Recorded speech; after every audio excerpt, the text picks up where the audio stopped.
played with his toys, we were boys. I was on his toes the entire time. Did I have a choice? We were boys. We danced and we laughed. We built and destroyed. We never worried about a thing. The sun is out. The water's always cool. I didn't realize I swam in his pool. Leave this city behind. You're led by the blind. You can rely on me. Just follow your heart and don't think too smart. Let it flow evenly. I brought the coffee and she drank the beer. I filled up the tank and I lived with the noise. We were boys. He gave me the green room to stay. I took it and stayed. Did I have a choice? We were boys. We chilled and we sang. We dreamt and destroyed. We never worried about a thing. The sky was red. The cars were fast. I didn't realize I drank his whole glass. Leave this city behind. You're led by the blind. You can rely on me. Just follow your heart and don't think too smart. Let it flow evenly.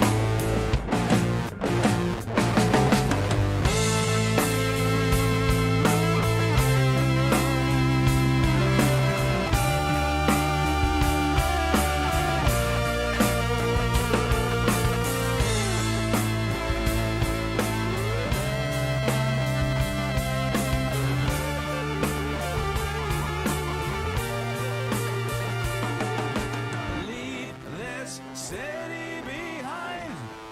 You're led by the blind. You can rely. Well, hello there, and welcome to the what is this? Oh yeah, this is the Second Life Book Club, and my name is Draxtor Dupre, and I welcome you all here at the cafe on island number one on the Book Club archipelago. We actually will have a fourth island soon for the Perry Roden special. Only Perry Roden fans are allowed. Anyways, welcome Bunny McLeod, Gapno, Jessica, Little Brad, Jared the bot. He's only a bot, and everybody on YouTube. Now, this is going to be a tight show. I will try to wrap this within the hour. Um, Not to warn you, this is just for self-disciplining myself because I enjoy this too much and I like to talk. And I like to share ideas, and when prompts come in, I find no end. That's why I need to meditate. Look at this. You see this image here? This is in fact me on Fearless Nation doing some yoga exercises. Okay? Fearless Nation is a sim in Second Life that deals with PTSD education and advocacy. Fabulous place, Fearless Nation. Look it up in a destination guide. Give it a visit. And that is a story I'm working on right now. It's called Care Made in SL. Oh, wait a minute. I just realized we have two little chairs here. Sorry, this is an aside. Cool. This is for our little people. Um, anyway, so the weekend books. What are you guys reading? What are you guys excited about in the world of books? Please type now or forever hold your peace, and I will be talking until the cows come home. I don't know when the cows are coming home, but so I am while people are typing their feedback, or maybe are you tired of reading. I mean, I guess this condition is possible, right?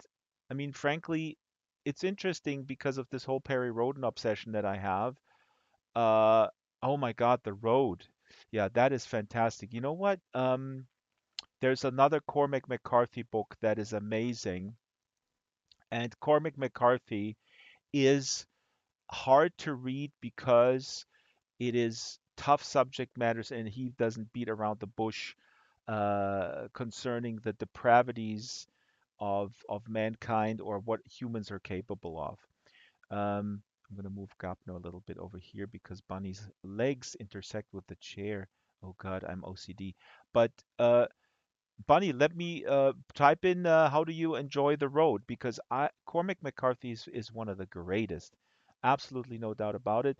I read a book called Child of God, which is, again, I say tough read because it deals with a despicable human being, a disturbed human being, and Cormac McCarthy looks into the mind of this human being and describes um, uh, he just describes a perversity uh, in a way that I haven't read much from other authors, and I think it's extremely important. I think it's a sign of a good writer who can put into words. Uh, I'm going to be vague here. Um, Really, the dark side of what humans are capable of in terms of inflicting pain on others, inflicting pain on themselves, frankly. Uh, so Bunny is saying, I'm happy I read it, even when it was very depressing. One scene made me gasp. Yeah, it is. It will stay with you, and that's what books are supposed to do. Books are not, they're not little happy pills, frankly. Bunny says it shows the love of a father has for his son and him doing everything to keep him alive. Yeah. Um, I I cannot recommend this author more, Cormac McCarthy. I'm not an expert. I can't rattle down like his bibliography or his biography. So you got to look him up. And like I said, I read Child of God, which is, I don't want to spoil it. It's a murderer that is depicted, but he seems to be developmentally disabled, and it jumps between perspectives, but it goes primarily from his perspective, and it's yeah, I can't describe it. Fichte. I lived in a Fichte house in Tübingen.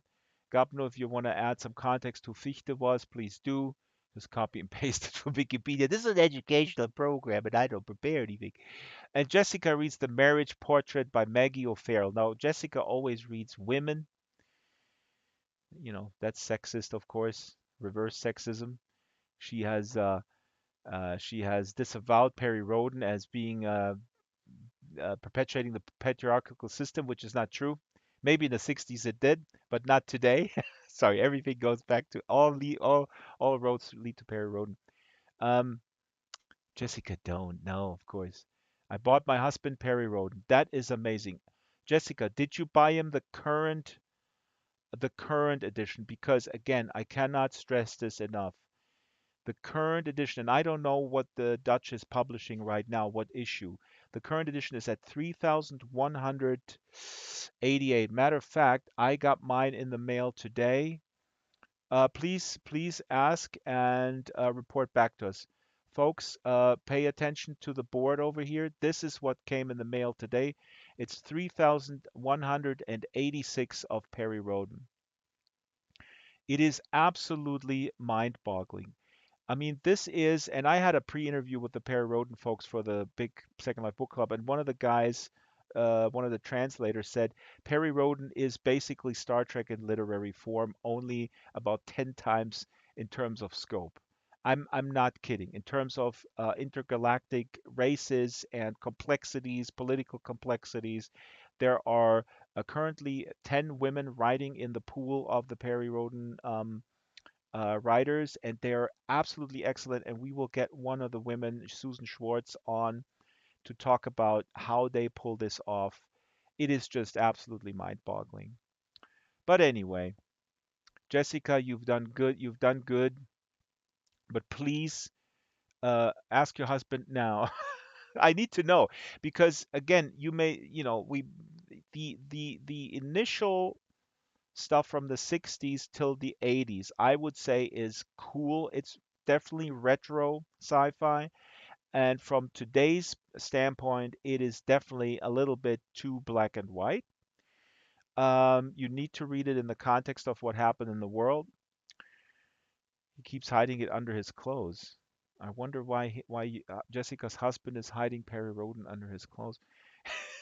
Um, from the 80s onward, the new managing editor made it into much more sort of like it's really very similar to Star Trek Next Generation almost. The transition from Star Trek original to Star Trek Next Generation is similar what happened with Perry Roden. And now what's happening now, honest to God, it's the same quality as the top sci-fi people that are writing today. It's like Ken Liu and Shi Jing Liu. I'm mentioning two of my favorite contemporary writers. They both happen to be of Chinese heritage. Uh, but there's a lot of stuff happening in Chinese sci-fi, and Perry Roden pulls this off week after week. And again, 100 issues of these 60-page Heftromans, which is about 100 pages novella, 100 of them is one cycle.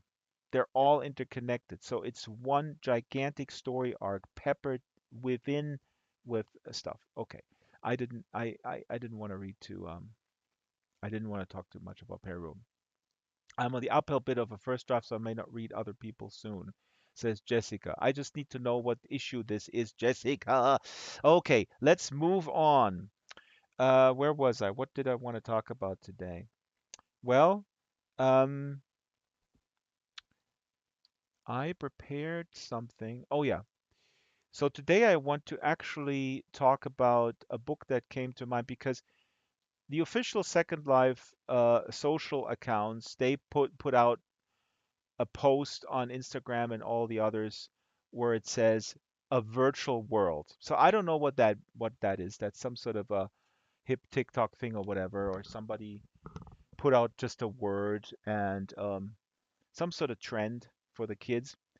So they put that out, you know, on Twitter and everywhere, a virtual world. And I replied with a never ending story or the never ending story. And then it occurred to me, Michael Ende's book, The Never Ending Story, is in fact, and I said this before, is a virtual world. It is like Second Life to me.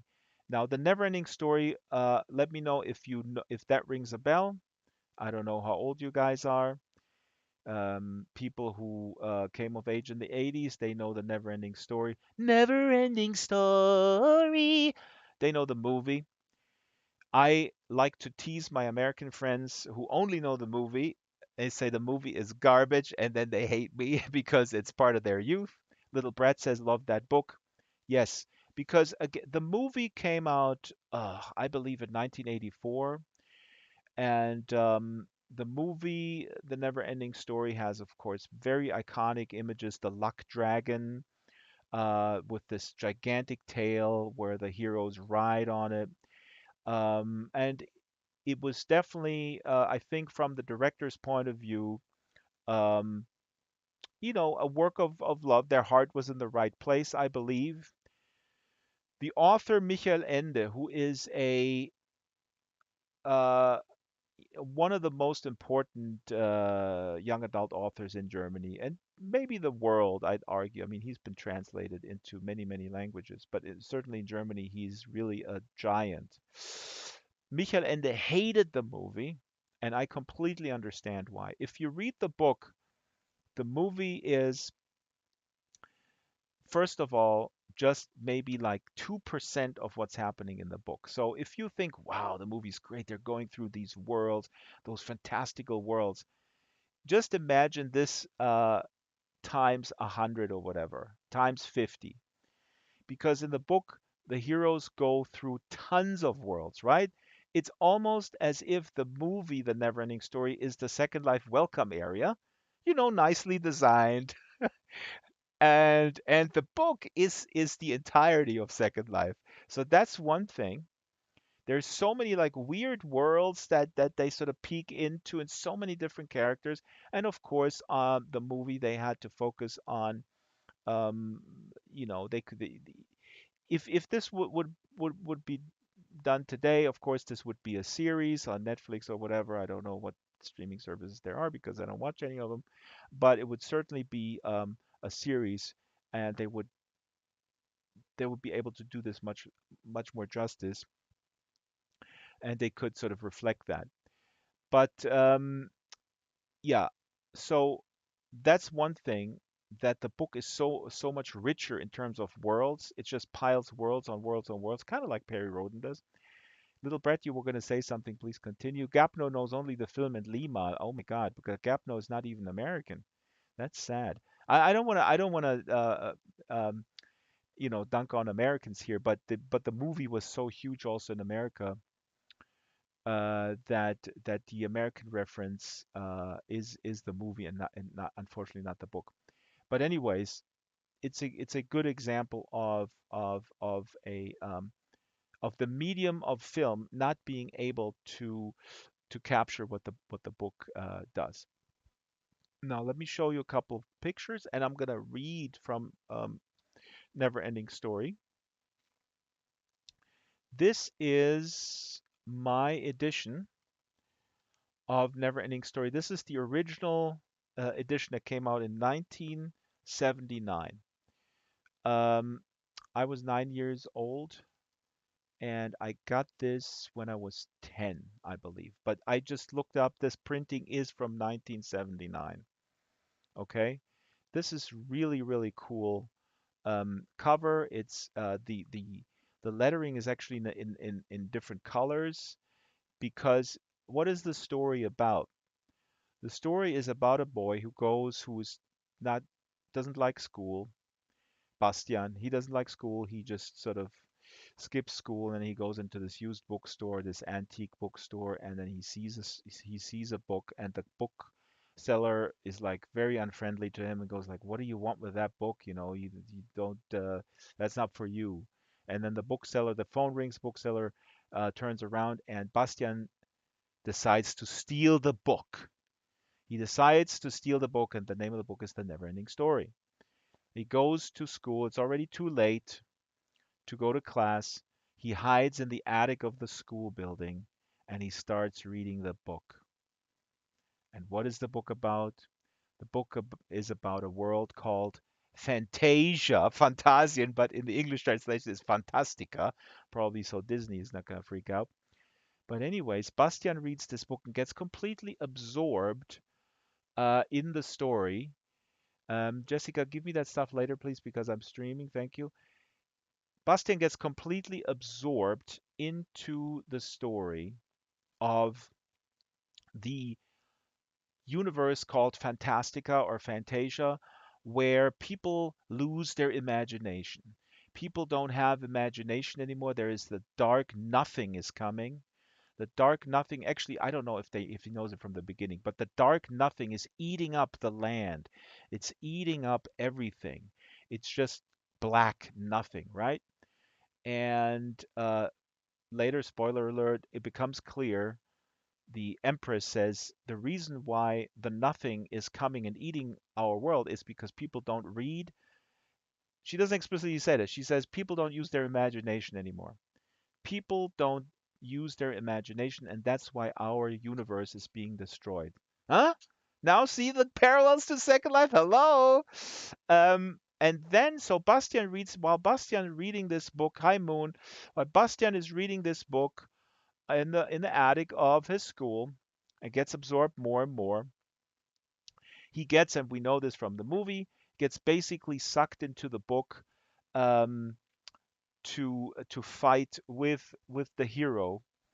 Um, and Bastian, he actually in the beginning, Atreo is the name of the main character in the book, and then Atreo meets with the Empress, and the Empress says there's one boy who can save us, one boy who can save us.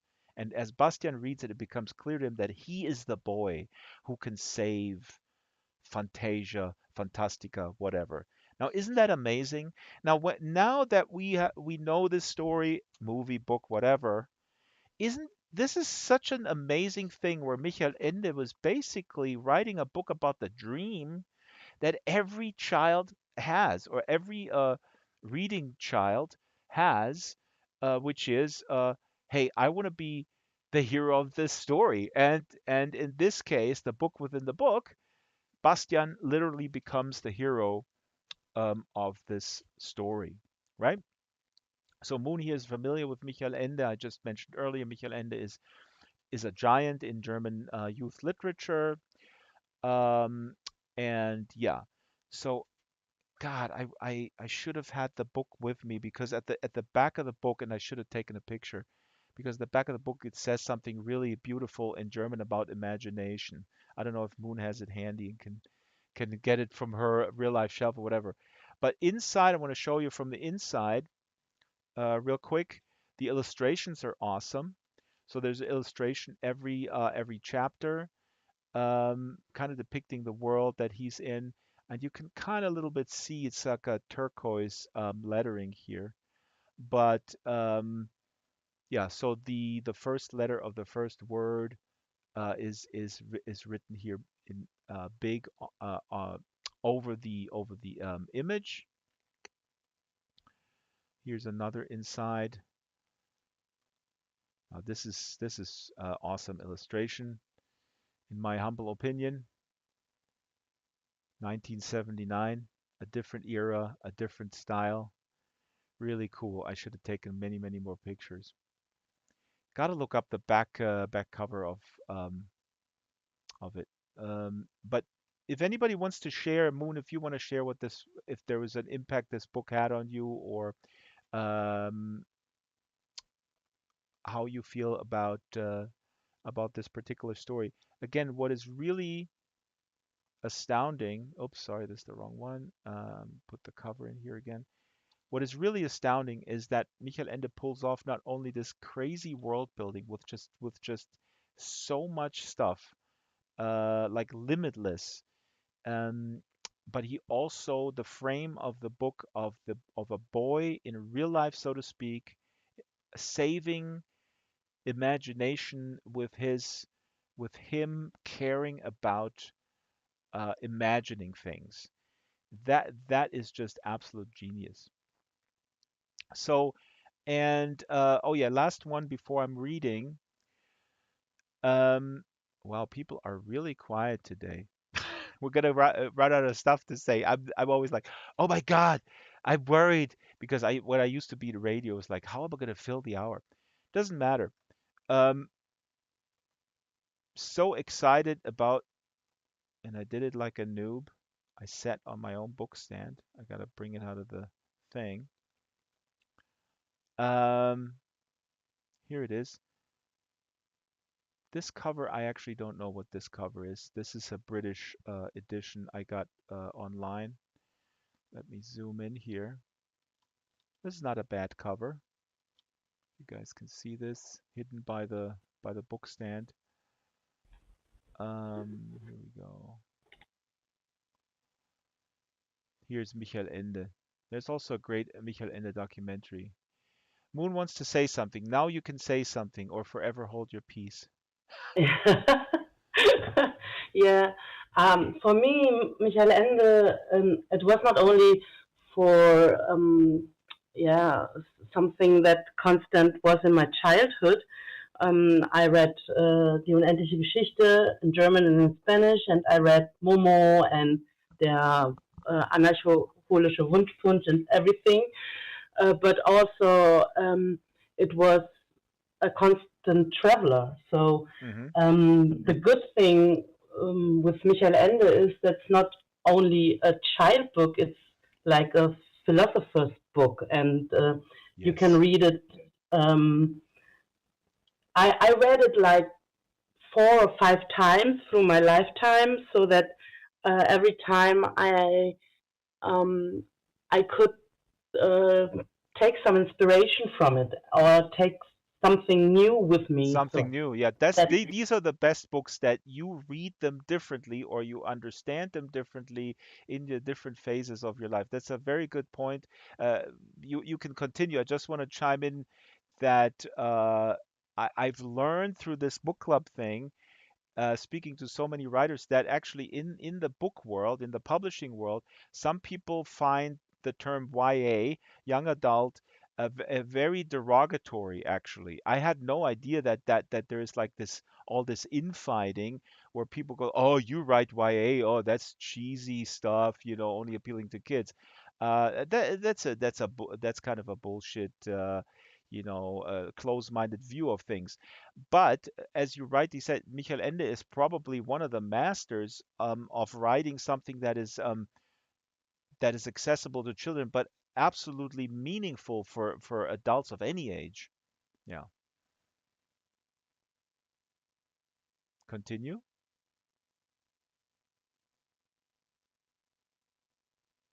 What? that was mainly it.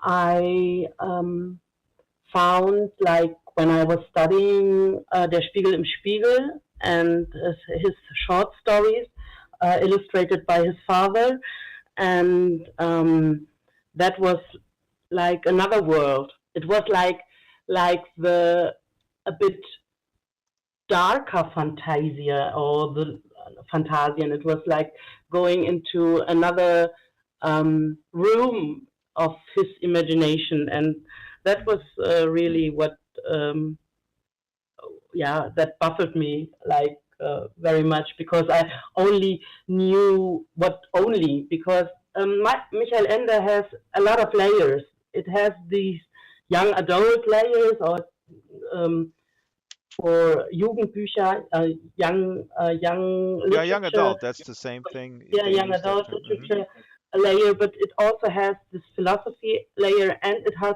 also a humorous layer. So if you read like the anarcholische Wunschpunsch, it has like this ironic, sarcastic layer from all what is the publishing world or the literature world. It has yeah, it has like multiple layers you can read Michael Ende on. Yeah. And good that you mentioned Spiegel im Spiegel, Mirror in the Mirror. I bought an English translation. I actually haven't read it. I don't know if it's any good, but that's I'm gonna read something next week from that because that is just mind-boggling. Also of note, Michael Ende is, I think, buried in Rosenheim, I believe, and there's a gigantic turtle sculpted. The turtle was very important for his work. Um, People who saw the movie, they might remember the turtle. Um, and there's a gigantic turtle, and I live 5 minutes walking distance from the Michael Ende Weg. Now my stalkers are gonna find out where I live. In Munich, where Michael Ende also lived. But anyways, enough the biographical stuff. Who cares right now? Let me read from the chapter called Igramul the Many. This is chapter 4. Wait, let me look. Gotta align myself here with the book stand because book stand is a little small. Igramul the Many from the Never Ending Story. And people trust me and Moon with this recommendation. This will give you something, especially as a Second Life resident and somebody who cares about imagination. Igramul the Many. Oh, and one more thing. So this jumps between the perspectives of Bastian, who's reading the book in the attic, of his school, and him reading it, the story of Atreo that is happening with his horse who died at this point, and it jumps back and forth. And I'll just take a little note. I'll let you guys know when it jumps back to Bastian, because in the book there are different colors. Different colors are used for the different worlds. Okay, the real world where Bastian is reading the book, and the book itself. Okay, let's see here. Igramul the Many. Dire hunger and thirst pursued Atreo. It was 2 days since he had left the swamps of sadness, and since then he had been wandering through an empty rocky wilderness. What little provisions he had taken with him had sunk beneath the black waters with Artax, that was his horse. In vain Atreo dug his fingers into the clefts between stones in the hope of finding some little root, but nothing grew, not even moss. At first he was glad to feel solid ground beneath his feet, but little by little it came to him that he was worse off than ever. He was lost. He didn't even know what direction he was going in, for the dusky grayness was the same all around him. A cold wind blew over the needle-like rocks that rose up on all his sides, blue and blue. Again, this is in Fantasia right now. Atreo is the hero of Fantasia. Bastian is reading this. Uphill and downhill he plodded, but all he saw was distant mountains with still more distant ranges behind them, and so on to the horizon on all sides. And nothing living, not a beetle, not an ant, not even the vultures, which ordinarily follow the weary traveler until he falls by the wayside. Doubt was no longer possible. This was the land of the dead mountains. Few had seen them, and fewer still escaped from them alive, but they figured in the legends of Atreus' people. He remembered an old song. Better the huntsman should perish in the swamps, for in the dead mountains there is a deep, deep chasm, where dwelleth Igramul the Many, the horror of horrors. Even if Atreo had wanted to turn back and had known what direction to take, it would not have been possible. He had gone too far and could only keep on going. If only he himself had been involved, he might have sat down in a cave and quietly waited for death, as the greenskin hunters did. But he was engaged in the great quest. The life of the childlike empress and all of Fantastica was at stake. He had no right to give up. A side note, at this point, the childlike empress basically told him he needs to find a way to save Fantastica. And so Atreo kept at it, uphill and down. From time to time he realized that he had long been walking as though in his sleep, that his mind had been in other realms from which they had returned none too willingly. And now we go to the other world, the real world, where Bastian is reading what we just heard. Bastian gave a start. The clock in the belfry struck 1. School was over for the day. He heard the shouts and screams of the children running into the corridors from the classrooms and the clatter of many feet on the stairs. For a while there were isolated shouts from the street, and then the schoolhouse was engulfed in silence. The silence descended on Bastian like a great heavy blanket and threatened to smother him.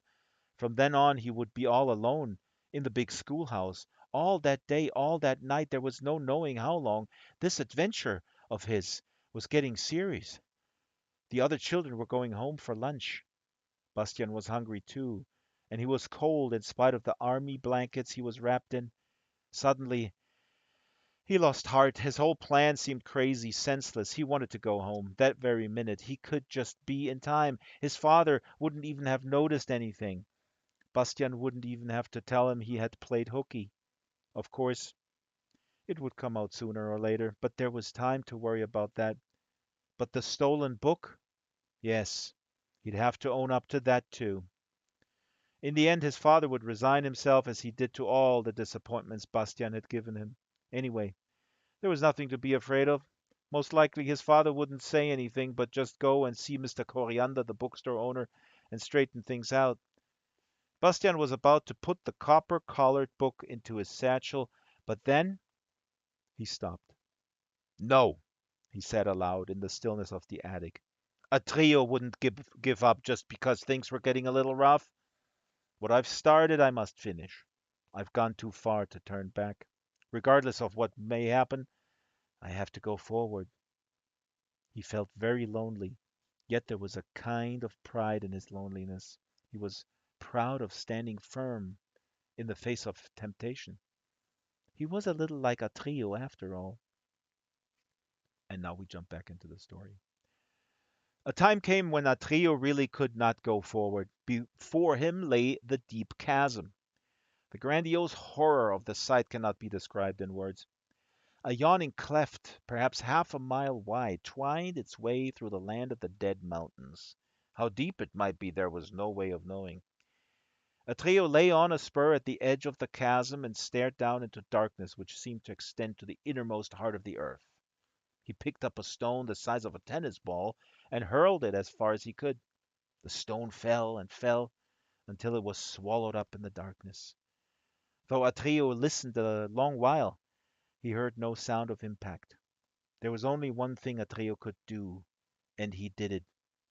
He skirted the deep chasm. Every second he expected to meet the horror of horrors, known to him from the old song. He had no idea what sort of creature this might be. All he knew was that his name was Ygramul. The deep chasm twisted and turned through the mountain waste, and of course there was no path at its edge. There, here too, there were abrupt rises and falls, and sometimes the ground swayed alarmingly under Atreus' feet. Sometimes his path was barred by gigantic rock formations, and he would have to feel his way painfully step by step around them, or there would be slopes covered with smooth stones that would start rolling towards the chasm as soon as he set foot on them. If he had known that a pursuer was close behind him and coming closer by the hour, he might have hurried and taken dangerous risks. It was that creature of darkness which had been after him since the start of his journey. Since then, its body had taken on recognizable outlines. It was a pitch black wolf, the size of an ox. Nose to the ground, it trotted along, following Atreus' trail through the stony desert of the dead mountains. Its tongue hung out far of his mouth, and his terrifying fangs were bared. The freshness of the scent told the wolf that its prey was only a few miles ahead. But suspecting nothing of his pursuer, Atreus picked his way slowly and cautiously. As he was groping through the darkness of a tunnel under a mountain, he suddenly heard a noise that he couldn't identify because it bore no resemblance to any sound he had ever heard. It was a kind of jangling roar. At the same time, Atreus felt that the whole mountain about him was trembling, and he heard blocks of stone crashing down its outer walls. For a time he waited to see whether the earthquake, or whatever it might be, would abate. Then, since it did not, he crawled to the end of the tunnel and cautiously stuck his head out. And then he saw. An enormous spider web was stretched from edge to edge of the deep chasm, and in the sticky threads of the web, which were as thick as ropes, a great white luck dragon was struggling, becoming more and more entangled as he thrashed about with his tail and claws. Luck dragons are among the strangest animals in Fantastica. They bear no resemblance to ordinary dragons, which look like loathsome snakes and live in deep caves, diffusing a noxious stench and guarding some real or imaginary treasure. Such spawn of chaos are usually wicked or ill-tempered. They have bat-like wings with which they can rise clumsily and noisily into the air, and they spew fire and smoke. Luck dragons are creatures of air, warmth, and pure joy. Despite their great size, they are as light as a summer cloud and consequently need no wings for flying. They swim in the air of heaven as fish swim in water. Seen from the earth, they look like slow lightning flashes. The most amazing thing about them is their song. Their voice sounds like the golden note of a large bell, and when they speak softly, the bell seems to be ringing in the distance. Anyone who has heard this sound will remember it as long as he lives and tell his grandchildren about it. But the luck dragon Atreus saw could hardly have been in a mood for singing. His long, graceful body, with its pearly pink and white scales, hung tangled and twisted in the great spider web. His bristling fangs, his thick, luxuriant mane, and the fringes on his tail and limbs were all caught in the sticky ropes. He could hardly move. The eyeballs in his lion-like head glistened ruby red. The splendid beast bled from many wounds, for there was something else, something very big, that descended like a dark cloud on the dragon's white body. It rose and fell, all the while changing its shape. Sometimes it resembled a gigantic long-legged spider with many fiery eyes and a fat body encased in shaggy black hair. Then it became a great hand with long claws that tried to crush the luck dragon, and in the next moment it changed to a giant scorpion, piercing its unfortunate victim with its venomous sting. The battle between the two giants was fearsome. The luck dragon was still defending himself, spewing blue fire that singed the cloud monster's bristles. Smoke came whirling through the crevices in the rock, so foul smelling that a trio could hardly breathe. Once the luck dragon managed to bite off one of the monster's long legs, but instead of falling into the chasm, the severed leg hovered for a time in midair, then returned to its old place in the black cloud body, and several times the dragon seemed to seize one of the monster's limbs between its teeth, but bit into the void. Only then did Atreus notice that the monster was not a single solid body, but was made up of innumerable small steel blue insects which buzzed like angry hornets. It was their compact swarm that kept taking different shapes. This was Ygramul, and now Atreus knew why he was called the Many. He sprang from his hiding place, reached for the gem, and shouted at the top of his lungs, "Stop in the name of the childlike empress! Stop!" But the hissing and roaring of the combatants drowned out his voice. He himself could barely hear it. Without stopping to think, he set foot on the sticky ropes of the web, which swayed beneath him as he ran. He lost his balance, fell, clung by his hands to keep from falling into the dark chasm, pulled himself up again, caught himself in the ropes, fought free, and hurried on. At last Ygramul sensed that something was coming toward her. With the speed of lightning, she turned about, confronting Atreus with an enormous steel blue face. Her single eye had a vertical pupil which stared at Atreus with inconceivable malignancy. And here it switches again to Bastian. A cry of fear escaped Bastian. Switching back to the story. A cry of terror passed through the ravine and echoed from side to side. Ygramul turned her eye to left and right to see if someone else had arrived, for that sound could not have been made by the boy, who stood there as though paralyzed. Back to Bastian. Could she have heard my cry? Bastian wondered in alarm. But that's not possible. End the story. And then Atreus heard Ygramul's voice. It was very high and slightly hoarse, not at all the right kind of voice for that enormous face. Her lips did not move as she spoke. It was the buzzing of a great swarm of hornets that shaped itself into words. "A 2 legs," Atreus heard. "Years upon years of hunger, and now 2 tasty morsels at once. A lucky day for Ygramul. Come closer, 2 legs. Ygramul doesn't see well." Atreus took one step closer to her face. "Still closer." "I am Atreus. I have come on a mission from the childlike empress." "Oh, most inopportune. What do you want of Ygramul? As you can see, she's very busy." "I want this luck dragon. Let me have him." "Ooh, what do you want him for, Atreus 2 legs?" "I lost my horse in the swamps of sadness. I must go to the southern oracle, because only Uyalala can tell me who can give the childlike empress a new name. If she doesn't get one, she will die, and all Fantastica with her. You too, Ygramul." "Ah, is that the reason for all the places where there is nothing?" "Yes," said Atreus, "so you too know of them. But the southern oracle is too long a journey. That's why I'm asking you for this luck dragon. If he carries me through the air, I might get there before it's too late." "You're all wrong, Atreus 2 legs. We know nothing of the southern oracle, nothing of Uyulala. But we do know that this dragon cannot carry you, and even if you were in the best of health, the trip would take so long that the childlike empress would die of her illness. In the meantime, you must measure your quest, Atreus, in terms of not your own life, but of hers." "That is true.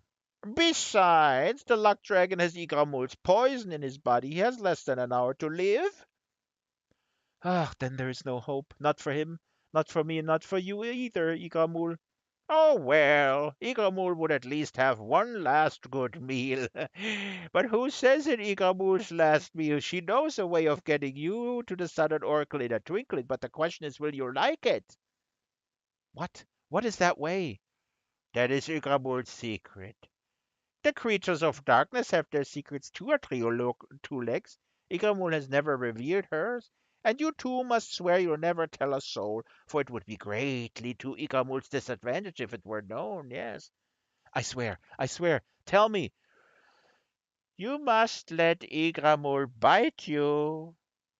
Igramul's poison kills within an hour, but to one who has it inside him, gives the power to wish himself in any part of Fantastica he chooses. Imagine if that were known. All Igramul's victims would escape. An hour? What can I do in an hour? Well, at least it's more than all the hours remaining to you here. Will you set the luck dragon free if I ask it in the name of the childlike empress? No! You have no right to ask that of Igramul. Even if you're wearing the gem, Aurine, the childlike empress takes us all as we are. That's why Igramul respects her. Do what you suggested. Instantly, the steel blue cloud descended on him and enveloped him. He felt a numbing pain in the left shoulder. His last thought was to the Southern Oracle.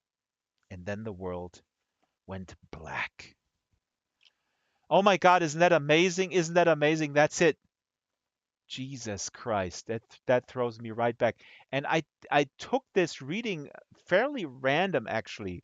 I opened the page. I said, Ygramul. I don't remember exactly Ygramul, but there you have everything in there. In this one excerpt, you have the story that's happening in the never-ending story, and then you have the frame that Bastian is so absorbed in the story that he cries out, and it's heard inside the book, and it's written inside the book, right? So he here in the this is page 79. Bastian gets a sense of, wait a minute, there is something weird going on. They hear me inside this book. I can affect the story that's happening, right? So that's number one. But also, and I didn't realize this, Igramul is biting him and basically gives him the power to teleport, gives him the power to teleport anywhere he wants within Fantastica. So I completely forgot about that. And also, of course, the Luck Dragon is introduced here. I forgot how the Luck Dragon gets out, but we'll see. Um, I forgot what the Luck Dragon is called because they changed the name. The name in German, I'm gonna put it into the chat, is Fuchur. Uh, I asked my wife how she would pronounce it as a Native American, and she said Futcher, but it could also be, the F word in a way. So they changed that name in the English translation. And if I flip through it, I don't remember because actually never fully read the English translation, and the movie certainly I don't remember that. But yeah, that's it. And it's good to see that that little Brett actually is aware of the book. We have 10 minutes left, and I have absolutely nothing prepared. Shall I read a little bit more? This is really fun. I wonder if I should read from a chapter, The Nomics. This is after he teleports himself away. I'm going to read a little bit. Shall I? Okay, no response. This is my program. Then I'll Yes, read it. please. I'm a narcissist in with recovering narcissist. So Moon, you gotta always, and I always need recognition. No, this is so awesome. Okay, here we go. So this is from a chapter, the Nomics. I have no idea what's happening here. Let's just do it. Ever so slowly, a trio awoke to the world. Actually, this is right after when he teleports himself to the Southern Oracle. Okay, there's a little thing about the wolf because the wolf who's chasing him. Um, yeah, actually, I should read this from Bastian's point of view here. Bastian, at the very end of this chapter that we just read, Bastian stopped reading. He felt miserable, as though he himself had Igramul's poison inside him. Thank God I'm not in Fantastica, he muttered. Luckily, such monsters don't exist in reality. Anyway, it's only a story. But was it only a story? How did it happen that Igramul, and probably Atrio as well, had heard Bastian's cry of terror? Little by little, this book was beginning to give him a spooky feeling. And now, chapter 5, the Nomics. Ever so slowly, Atrio awoke to the world. He saw that he was still in the mountains, and for a terrible moment he suspected that Ugramul had deceived him. But these, he soon realized, were entirely different mountains. They seemed to consist of great rust-red blocks of stone, piled in such a way as to form strange towers and pyramids. In between these structures, the ground was covered with bushes and shrubbery. The air was blazing hot. The country was bathed in glaring sunlight.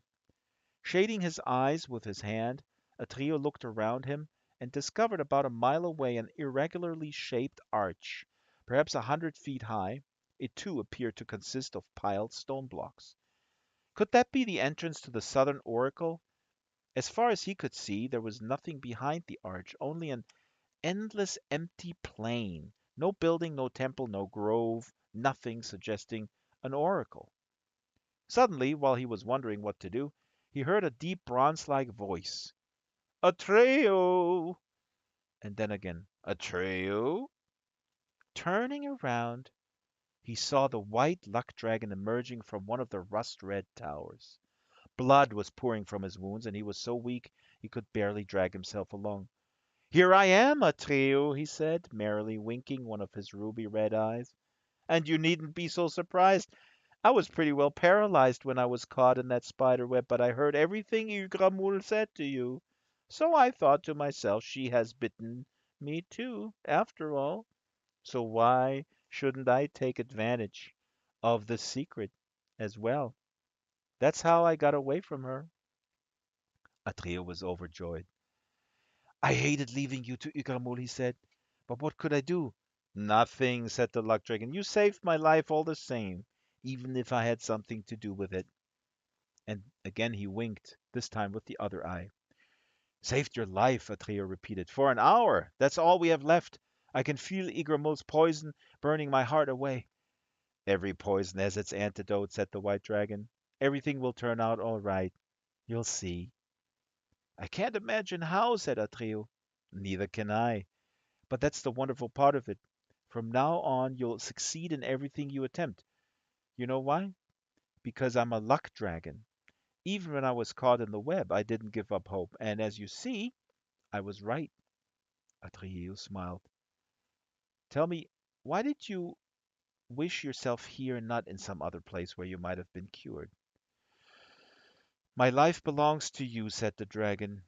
If you'll accept it, I thought you'd need a mount for this great quest of yours, and you'll soon see that crawling around the country on two legs or even galloping on a good horse can't hold a candle to whizzing through the air on the back of a luck dragon. Are we partners? We're partners, said Atreyu. By the way, said the dragon, my name is Falkor. Ah, there's the name. Glad to meet you, said Atreyu, but while we're talking, what little time we have left is seeping away. I've got to do something, but what? Have luck, said Falkor. What else? But Atreyu heard no more. He had fallen down and lay motionless in the soft folds of the dragon's body. Igramul's poison was taking effect. When Atreyu, no one knows how much later, opened his eyes again, he saw nothing but a very strange face bent over him. It was the wrinkliest, shrivelest face he had ever seen, and only about the size of a fist. It was as brown as a baked apple, and the eyes in it glittered like stars. The head was covered with a bonnet made of withered leaves. Atreyu felt a little drinking cup held to his lips. Nice medicine, good medicine, mumbled the wrinkled little lips in the shriveled face. Just drink, child, do you good. Atreo sipped. It tasted strange, kind of sweet and sour. Atreo found it painful to speak. What about the white dragon? Doing fine. Don't worry, my boy. You'll get well. You both get well. The worst is over. Just drink, drink, drink. Atreo took another swallow, and again sleep overcame him, but this time it was the deep, refreshing sleep of recovery. Now we're switching back to Bastian in the school attic. The clock in the belfry struck 2. Bastian couldn't hold it any longer. He simply had to go. He had felt the need for quite some time, but he hadn't been able to stop reading. Besides, he had been afraid to go downstairs. He told himself that there was nothing to worry about, that the building was deserted, that no one would see him, but still he was afraid, as if the school were a person watching him. But in the end, there was no help for it. He just had to go. He set the book down on the mat, went to the door, and listened with a pounding heart. Nothing. He slit the bolt and slowly turned the big key in the lock. When he pressed the handle, the door opened, creaking loudly. He padded out in his stocking feet, leaving the door behind him open to avoid unnecessary noise. He crept down the stairs to the second floor. The students' toilet was at the other end of the long corridor with the spinach green classroom doors. Racing against time, Bastian ran as fast as he could and just made it. As he sat there, he wondered why heroes in stories like the one he was reading never had to worry about such problems. Once, when he was much younger, he had asked his religion teacher if Jesus Christ had to go like an ordinary person. After all, he had taken food and drink like everyone else. The class had howled with laughter, and the teacher, instead of an answer, had given him several demerits for insolence. He hadn't meant to be insolent. Probably, Bastian now said to himself, these things are just too unimportant to be mentioned in these stories. Yet for him, it could be of the most pressing and embarrassing importance. He was finished. He pulled the chain and was about to leave when he heard steps in the corridor outside. One classroom door after another was opened and closed, and the steps came closer and closer. Bastian's heart pounded in his throat. Where could he hide? He stood glued to the spot as though paralyzed. The washroom door opened, luckily in such a way as to shield Bastian. The janitor came in. One by one he looked into the stalls. When he came to the one where the water was still running and the chain swaying a little, he hesitated for a moment and mumbled something to himself. But when the water stopped running, he shrugged his shoulders and went out. His steps died away on the stairs. Bastian hadn't dared breathe the whole time, and now he gasped for air. He noticed that his knees were trembling. As fast as possible, he padded down the corridor with the spinach green doors, up the stairs, and back into the attic. Only when the door was locked and bolted behind him did he relax. With a deep sigh, he settled back on his pile of mats, wrapped himself in his army blankets, and reached for the book. Amazing. Again, we get the sense of these two different parallel stories. Bastian, absorbed in the book in real life, having adventures of his own, getting caught by the janitor, and having to negotiate the issues with his possible issues with his dad, and a trio being really much more, in having to fear for his life. So yeah, highly recommended, highly recommended. That concludes the program. Let me say, to next week we have the last informal meeting, the summer meeting, and then the regular book club resumes with guests. So we have. I wanted to thin it out to do it just bi-weekly because the workload is just so crazy with my day job. But what happened was that a lot of authors approached me, and we have some amazing authors, including an amazing author, BBC reporter, who wrote a book about racism in science, historical investigation, Angela Saini. Amazing stuff. So the first one is the Wednesday after next Wednesday, so I think it's the 21st with Gabriela Houston. But please do look at the calendar. The calendar is linked in in the in the group description. You know where it is. And then we move again to the 12 o'clock hour. All right. And sadly, I hope. Well, I hope that Kitten is here. I was wondering what Kitten. I was just gonna say, poor Kitten is not with us today. Bummer. And here is Kitten. Kitten, I hope that you're feeling okay. I was worried where you were, but Kitten is here and supporting us. But Kitten, let us know if you feel good. Um, so good to see you there. I'm going to bring us out with a song called. I put this up here. Forgot what song I wanted to play. Oh yeah, Caught Off Guard. Caught Off Guard is a song um, of mine from a long time ago. And then I'm going to disappear uh, and go back to work for a little bit on a 14-hour day. Poor me. Am I right? Goodbye, everyone.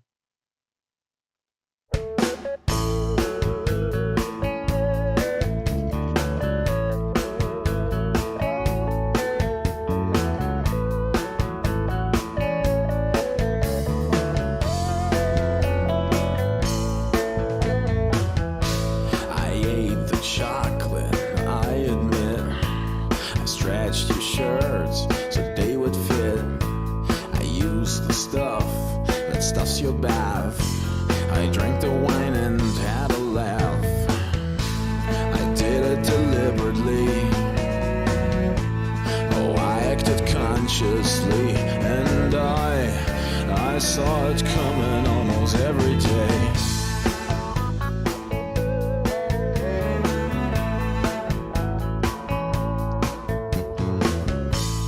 I've been smoking in the car. Yes, I took things way too far. I asked myself, what should I do? I thought I was king for me and you. So I felt deliberately, and I also joyfully, and I saw it coming almost every day. Oh, I always hope you never see me cry. But now the tears run down my face. Oh, I always wish you'd say goodbye. But now the tables, they have turned.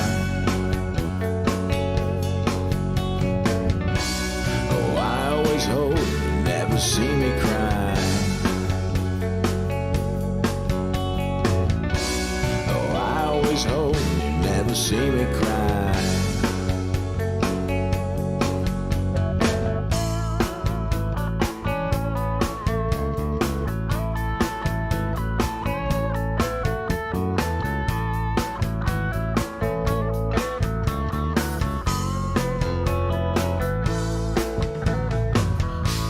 You used the phrase you should not use.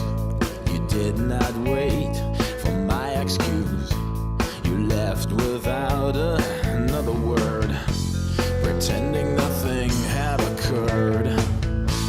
You acted decisively, really fearlessly, and I saw it coming almost every day. Oh, I always hoped you'd never see me cry. But now the tears run down my face. Oh, I always wished you'd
always hoped you'd never see me cry.